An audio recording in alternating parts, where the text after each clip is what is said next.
Hello friends, welcome on our exam YouTube channel, and in this video we are going to see RBI Assistant 2021 75 days plan. ठीक है, ये 75 day plan आपका क्या होना चाहिए ये हम आज के वीडियो में डिटेल में देखने वाले हैं। आप सबको पता है आरबीआई असिस्टेंट का जो टेंटेटिव एग्ज़ाम डेट है प्रीलिम्स का, वो नियर अबाउट 24 और 25 सितंबर 2021 के आसपास होगा। और आपको पता है अभी थोड़ा सा कोरोना का सिचुएशन नॉर्मल है, कुछ एग्ज़ाम्स होने चालू हो गए, लेकिन आगे जाके कुछ भी हो सकता है। लेकिन अगर एग्ज़ाम होगा तो लेटेस्ट पॉसिबल डेट ये है, तो आप इसके हिसाब से पढ़ाई चालू कर दीजिए। अगर आगे जाके एक्सटेंड होता है तो आपको एडिशनल डेज मिलेंगे, तो आप रिवीजन कर सकते हैं। लेकिन अभी के लिए तो आपको यही डेट सामने रखते हुए आपका प्रिपरेशन चालू कर देना चाहिए। तो ये है जुलाई महीने का कैलेंडर, और जब मैं पढ़ाई करता था खुद तो मैं इसी टाइप से डेज़ लिखता था, और आप में से भी कुछ स्टूडेंट ऐसे होंगे कि इस टाइप का टाइम टेबल बनाते हैं। तो आज है 9 जुलाई, तो आपको ऐसे रिवर्स ऑर्डर में लिखना है। जैसे मैं आपको बताता हूँ यहाँ पे मैंने क्या किया। यहाँ पे देखिए, अगर आप देखेंगे यहाँ पर तो सितंबर है आपका 2021 का, तो वो है आपका एग्ज़ाम डेट। यहाँ पे हो सकता है, यहाँ पे हो सकता है, या फिर यहाँ पे हो सकता है। तो इसलिए मैंने ये जो डेट्स है इसको रिवर्स ऑर्डर में लिखा है। तो अभी 9 जुलाई से लेकर अगर आप 23 सितंबर तक देखेंगे तो रिवर्स ऑर्डर में अगर आप लिखेंगे तो आपको पता चलेगा कि डेज़ कितने बाकी है। तो इससे क्या होता है ना, आप हर बार अलर्ट रहोगे कि अरे 75 डेज़ बाकी है, उसके बाद 50 दिन है, 40 दिन है, 10 दिन है। तो इसके हिसाब से फिर आपका जो पढ़ाई है वो उसमें थोड़ा सीरियसनेस आ जाता है। तो इसलिए कभी भी ऐसा टाइम टेबल आपको 3 महीने का है तो वहाँ पे आपके जहाँ पर आप पढ़ाई कर रहे हैं वहाँ पे आपको बोर्ड पे लगाना है या वॉल पे लगा देना है। तो इससे आपको अंदाज़ा रहेगा कि कितने दिन आपके पास है। तो अभी मैंने आपको बताया कि ये 3 दिन में से कोई भी एक दिन एग्ज़ाम हो सकता है। अगर ज़्यादा नंबर ऑफ एप्लीकेशन हो गए तो 2 या 3 दिन में भी एग्ज़ाम हो सकता है। तो इस तरीके का टाइम टेबल बनाइए तो आप डेज ट्रैक कर सकते हो। तो अभी जो 75 डेज़ है उसमें मैं general awareness and computer include नहीं कर रहा हूँ। और ये बार बार मैं स्टूडेंट्स को बताता हूँ कि आपको जब कम डेज़ बचे हैं, 75 डेज़ कम ही मैं इसको कंसिडर करूँगा, तब आपको मेंस के बारे में नहीं सोचना है। और अगर आपको अभी से करेंगे तो फिर बाद में जब आप प्रीलिम्स क्रैक नहीं करेंगे तो फिर आपको समझ में आएगा कि यार मैंने उस टाइम पे जीए कंप्यूटर नहीं करना चाहिए था। वो 10-15 दिन में भी हो सकता है। लोगों को, मुझे पता है लोगों ने 3-3 दिन में किया। अगर आपके सामने करेक्ट रिसोर्स है ना, आपको पढ़ना है, तो आपका 3 दिन में भी हो सकता है। 3 दिन तो नहीं, आपको तो कम से कम 20 दिन मिलेंगे। लेकिन मैं एक्सट्रीम केस आपको बता रहा हूँ। तो अभी आपको क्या करना है, बिल्कुल ही जीए एंड कंप्यूटर के बारे में नहीं सोचना है। उसका क्या करना है मैं आपको आगे बताऊंगा। तो अभी यहाँ पे ये टोटल 6 प्लान्स है मेरे पास। ठीक है, ये अलग अलग स्टूडेंट, आप देखिए आप किस कैटेगरी में बैठते हो। जैसे ये है न्यूमेरिकल एबिलिटी, और आपको पता होगा आरबीआई असिस्टेंट में क्वांटिटेटिव एप्टीट्यूड नहीं लिखा है, वहाँ पर लिखा है न्यूमेरिकल एबिलिटी। यानी कि थोड़े से हम कहते हैं ना कि अरिथमेटिक टाइप के कैलकुलेशन बेस्ड क्वेश्चन वहाँ पर ज़्यादा होंगे। तो किसी का न्यूमेरिकल एबिलिटी स्ट्रांग हो सकता है, किसी का इंग्लिश स्ट्रांग हो सकता है, किसी का रीजनिंग स्ट्रांग हो सकता है, या फिर ऐसे भी स्टूडेंट की जिनके सभी सेक्शन स्ट्रांग है, ऐसे स्टूडेंट की जिनके सभी सेक्शन वीक है, और बहुत सारे स्टूडेंट ऐसे हैं कि उनको पता ही नहीं कि उनका क्या अच्छा है क्या अच्छा नहीं है। तो अभी अगर आपका न्यूमेरिकल एबिलिटी स्ट्रांग है तो हमने क्या, अभी हम क्या देख रहे हैं, हम देख रहे हैं 75 डे का हमें प्लान करना है। तो उसमें मैंने अभी डेज से इसको डिवाइड किया है, इतने डेज आपको ये करना है। तो आप इसको आवरली में भी कंसिडर कर सकते हो। ठीक है, तो ये डेज के हिसाब से कैलकुलेशन कर रहा हूँ। अगर आप दिन में मान लो 7.5 घंटे प्रिपरेशन कर रहे हैं तो उस हिसाब से भी आप डिवीजन कर सकते हो। ठीक है, तो अभी मेरा कैलकुलेशन डेज के हिसाब से है, आपको आपके हिसाब से उसका अगर आवरली करना है तो आवरली में भी कैलकुलेट कर सकते हैं। तो मैं यहाँ पर ये बता रहा हूँ कि अगर आपका एनए स्ट्रांग है तो आपको न्यूमेरिकल एबिलिटी को देने हैं 20 दिन। ठीक है, अभी इसमें दो पॉसिबिलिटीज़ यहाँ पर बनती है। अगर मान लो इसमें एनए स्ट्रांग है और इंग्लिश वीक है तो फिर इंग्लिश को 30 दीजिए। एनए स्ट्रांग है, रीजनिंग वीक है तो रीजनिंग को दीजिए 30 दिन, और तो रिमेनिंग 25-25 दिन बच जाएंगे, तो ऐसे देने का है। तो सिमिलरली मैंने इंग्लिश जिसका स्ट्रांग है वहाँ पे 20 दिन दीजिए, रीजनिंग स्ट्रांग है तो 20 दिन दीजिए। और जिनको लगता है उनका सारे के सारे एरिया स्ट्रांग है तो इक्वल डिस्ट्रीब्यूशन करना ही अच्छी स्ट्रैटेजी रहेगी। और सभी वीक है उस केस में भी इक्वल स्ट्रैटेजी आप रख सकते हो। अभी देखिए ऐसे स्टूडेंट है जिनको पता नहीं है तो उनको क्या करना है मैं आपको बताता हूँ। तो आपको क्या करना है, गिव 3 मॉक टेस्ट देना है। Any previous years memory based papers, कोई भी क्लरिकल लेवल के ले लो, जैसे आरबीआई असिस्टेंट वो भी ले सकते हैं प्रीवियस ईयर के प्रीलिम्स के, एसबीआई क्लर्क ले सकते हो, उसके बाद आईबीपीएस क्लर्क प्रीलिम ले सकते हो, आरआरबी क्लर्क प्रीलिम ले सकते हो। कोई भी क्लर्क लेवल के देखो, वहाँ पे पेपर दीजिए एंड उसके बाद आप डिसाइड कर सकते हो। और स्ट्रॉन्ग मतलब क्या है, उसमें 90% से ज़्यादा मार्क्स मिलते हैं तो स्ट्रॉन्ग कहेंगे। तो जो लोग ऐसे हैं जिनको पता नहीं है, वो इस मेथड से आप अपना डिसाइड करोगे सॉरी। और ये करने के लिए ज़्यादा टाइम मत दो, ठीक है। कम टाइम में 1 या 2 दिन में डिसाइड होना चाहिए कि आपका स्ट्रॉन्ग क्या है, वीक क्या है। तो यहाँ पर मैंने आपको ये बताया कि जो डेज अवेलेबल है उसका डिस्ट्रीब्यूशन करना है। तो आप अपने हिसाब से आवरली है तो आवरली में कर लीजिए, बस ये है अवेलेबल टाइम का डिस्ट्रीब्यूशन करना है, ठीक है, इसके बेसिस पे। अभी ये है कि अभी एक्चुअल क्या करना है, ठीक है। अभी ये तो पता चल गया कि मुझे कितना टाइम देना है, अभी एक्चुअल क्या करना है। इसमें 2 सिनारियो बनते हैं। एक है कि आपको थ्योरी पता है, और मोस्टली मुझे लगता है सब लोगों को थ्योरी पता होगा कि थ्योरी में है क्या। रीजनिंग में तो कुछ थ्योरी नहीं है, बस अगर किसी को डायरेक्शन पता नहीं है, साउथ वेस्ट है वो देख लीजिए, अदरवाइज पाइथागोरस थ्योरम लगता है वहाँ पर। तो ऐसे बेसिक बेसिक थ्योरीज है वो देख लीजिए।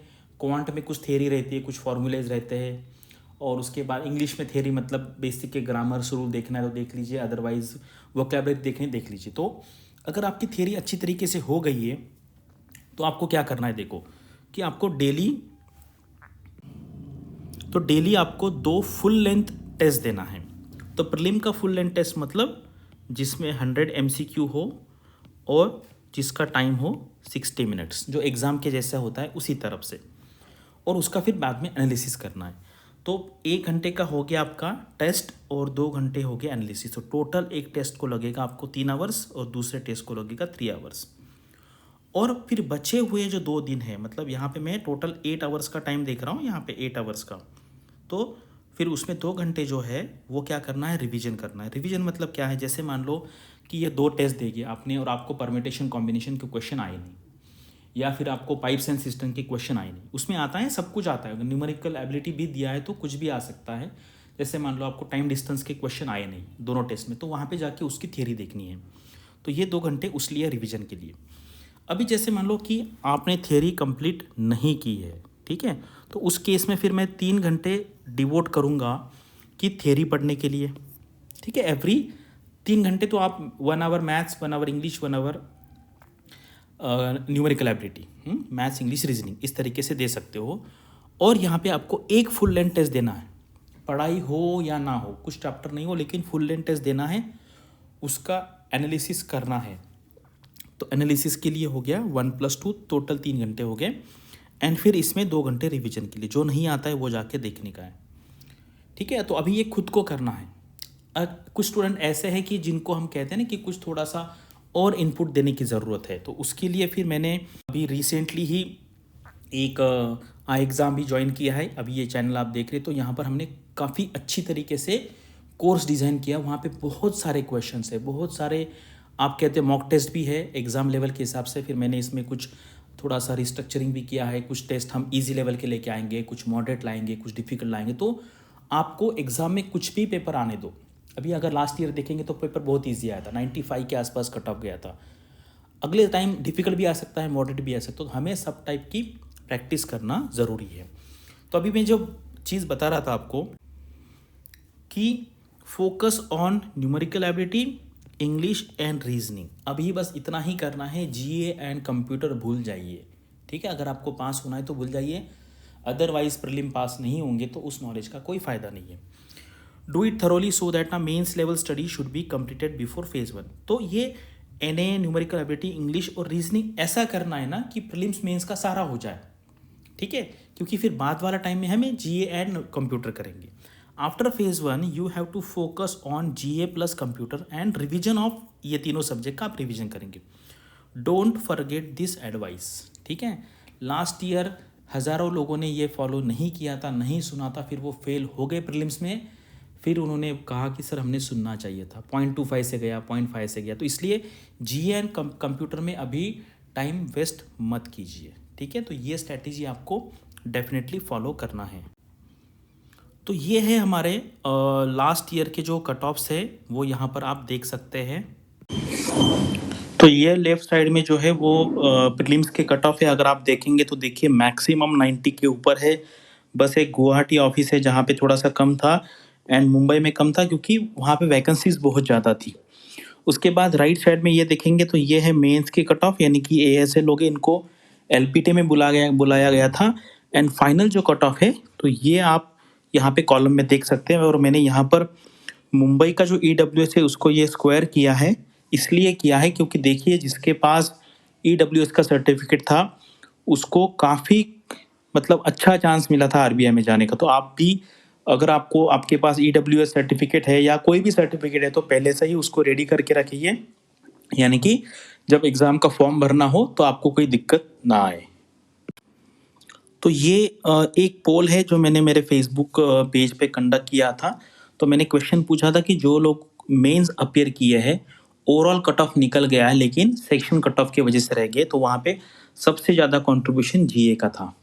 ठीक है, तो आप ऐसा ना सोचे कि जीए का प्रिपरेशन अभी से करना। ये कब चांस मिलेगा आपको, मेंस देने का चांस कब मिलेगा, जब आप प्रीलिम्स क्रैक करोगे। देखो ये कंप्यूटर में जितने लोगों को प्रॉब्लम नहीं है, रीजनिंग में भी इतने प्रॉब्लम नहीं था, इंग्लिश में भी नहीं था, क्वांट थोड़ा डिफिकल्ट था। तो अभी आपको क्या करना है, न्यूमेरिकल एबिलिटी अच्छा करना है, इंग्लिश अच्छा करना है एंड रीजनिंग अच्छा करना, यानी कि प्रीलिम्स के बाद हमारा मैक्सिमम फोकस 90% जीए पे रहेगा, फिर बाद में कंप्यूटर पे रहेगा। तो ये एक स्ट्रैटेजी की बात है और ये जानना बहुत ज़रूरी है। लेकिन ये देख के अभी से जीए मत प्रिपेयर करने लगो, अदरवाइज फिर प्रीलिम पास ही नहीं करोगे तो मेंस में अपीयर होने का चांस नहीं मिलेगा। ये मैं बार बार इसलिए बता रहा हूँ क्योंकि मुझे कॉन्सिक्वेंसेस पता है क्या आगे हो रहा है लोगों का, अगर वो प्रीलिम्स के पहले अगर जीए कर रहे तो। अगर एक साल पहले प्रिपरेशन चालू किया तो ठीक है, लेकिन अब अभी जब हमारे पास बस 75 डेज बचे हैं तब जीए एंड कंप्यूटर करने में कोई पॉइंट नहीं है।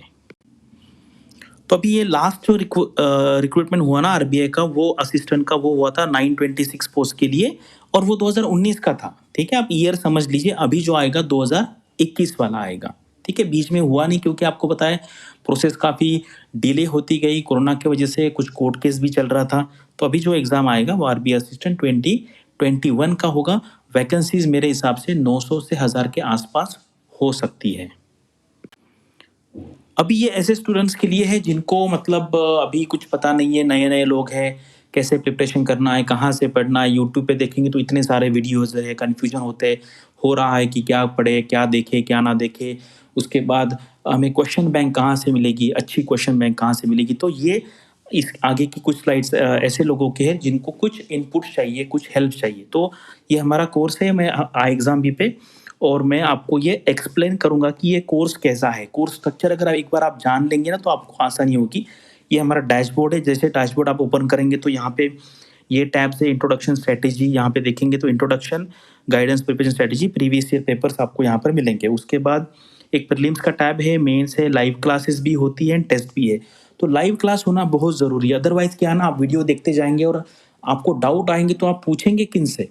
तो इसलिए हमारे यहाँ पर जो एक्सपर्ट फैकल्टी हर सब्जेक्ट की, क्वांट हो, इंग्लिश हो, रीजनिंग हो, जीए हो, कंप्यूटर हो, वो सारी की सारी लाइव लेक्चर्स लेते हैं। तो आप लाइव लेक्चर में आपको उनको क्वेश्चन पूछने का मौका मिले। तो अगर आप यहाँ पे देखेंगे तो जैसे मैं प्रीलिम्स का टैब ओपन करूंगा तो यहाँ पे आपको ऑब्वियसली 3 सेक्शन ओपन होंगे, रीजनिंग है, न्यूमेरिकल एबिलिटी है, इंग्लिश है।